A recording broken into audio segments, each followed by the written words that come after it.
Well, speaking of the good old days, we're going to move on to the North Division. Ooh, And that, of course, is the division of one country, which is, of course, Canada in the strap in, North. folks. Strap in Calgary, Edmonton, Montreal, Ottawa, Toronto, Vancouver, Winnipeg. All of the teams you would expect to be in In the a Canadian North division. in a Canadian division are in a Yeah. Canadian division. No surprises there.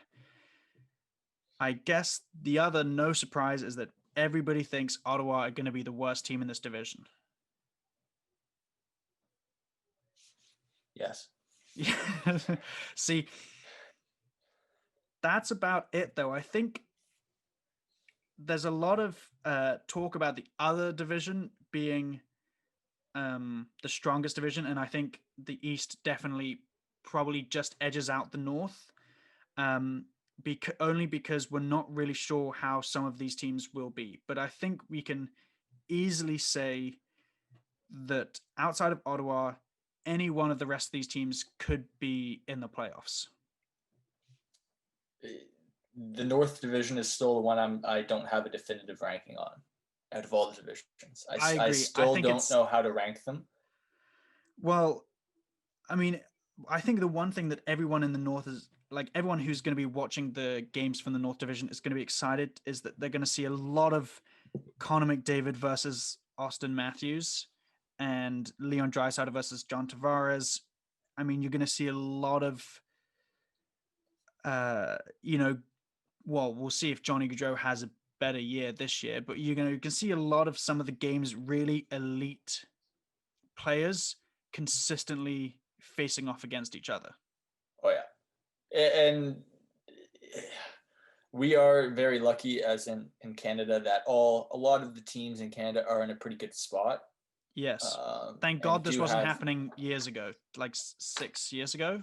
yeah, that Would would have have been been a pretty nightmare. boring. But yeah, as for kind of the division as a whole, I'm actually, besides the obvious, I'm really excited to actually watch Ottawa. Like if I was an Yeah, Ottawa Sanders fan, like I agree. I'm gonna take it in stride that yes, you're not gonna compete in this division this year, but boy, this is the best year of any rebuild. It's the year that Yes. you have no expectations. You're trying out different lineups. You're throwing different players into the mold, and you're just seeing what happens. And it's the most fun year of a rebuild because we went through this a few years ago, and now you get to see kind of some top players play with no expectation and no pressure, and that's a lot of fun. And I think actually, that's and this is why I don't hasten to say that Ottawa's going to be the worst because I think they probably won't. They are going to finish last in this division unless uh, Vancouver somehow blows a year. That's a hot take. So you're It picking is a hot take. Vancouver to be the second worst, or just the Well, biggest ability to kind of the biggest ability muck it all to up. correct Yeah. because I think because Vancouver is just a team that is so like it's such a weird mix of so young and elite young talent with old expiring players, not contracts, old expiring players. They wish those contracts were expiring. Yeah, and that's what's going to make it difficult um, for Vancouver, I think, which is kind of like a secret that people aren't quite sure of, is Yeah. like uh, you've got those elite players, but how it's going to work out is difficult. Ottawa, whereas like they have a lot of really good players at good points in their careers, like they've got Matt Murray, they've got well they like Shabbat is a different case because I think he is quickly forming into one of the best defenders in the league, but they have that kind of freedom that they're going to play with that I don't think Vancouver will be able to match because Vancouver's a possibility to be up there, but there's the pressure of they're not the structure of Toronto or Calgary.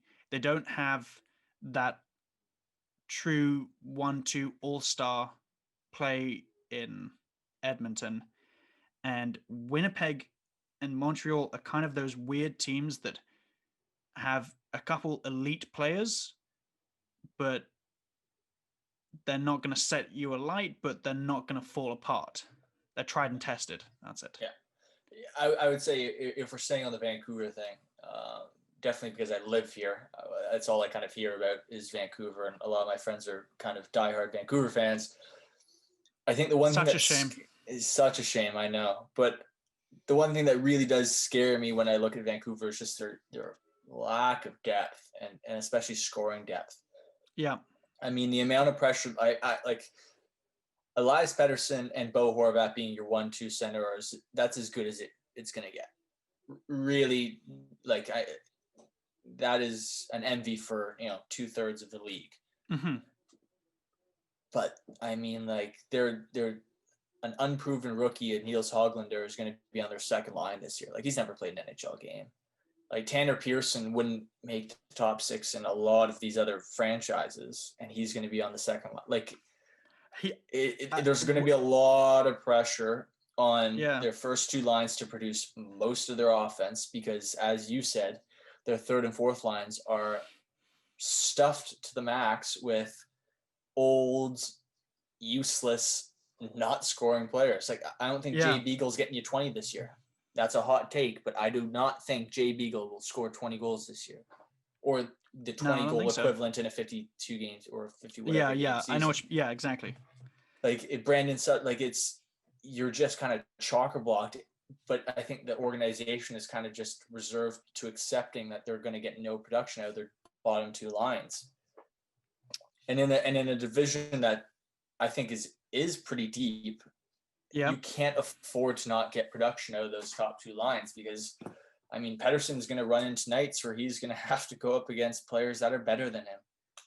I mean, he's not going to be doing all this when he's going up against Shea Weber every minute of his night.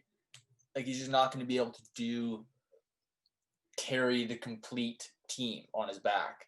So I agree with your kind of reluctance to kind of look at Vancouver and be like, this is going to be a team that's going to do something because I sure as hell don't believe it. I think there's a lot of holes in this team. I agree. But in saying that, I also thought Vancouver was a part of a rebuild and a retool, and then they just way overachieved last year. And I think people's expectations with that have now been inflated, where if you look at and think about where they actually are, if you think of them still in their rebuild, that's where you should kind of gauge them as being, because they're still kind of progressing with Pettersson and Hughes and Besser and Horvat. And they're still trying to feed in some young guys and wait for these old guys to expire so then they can revitalize their bottom 6.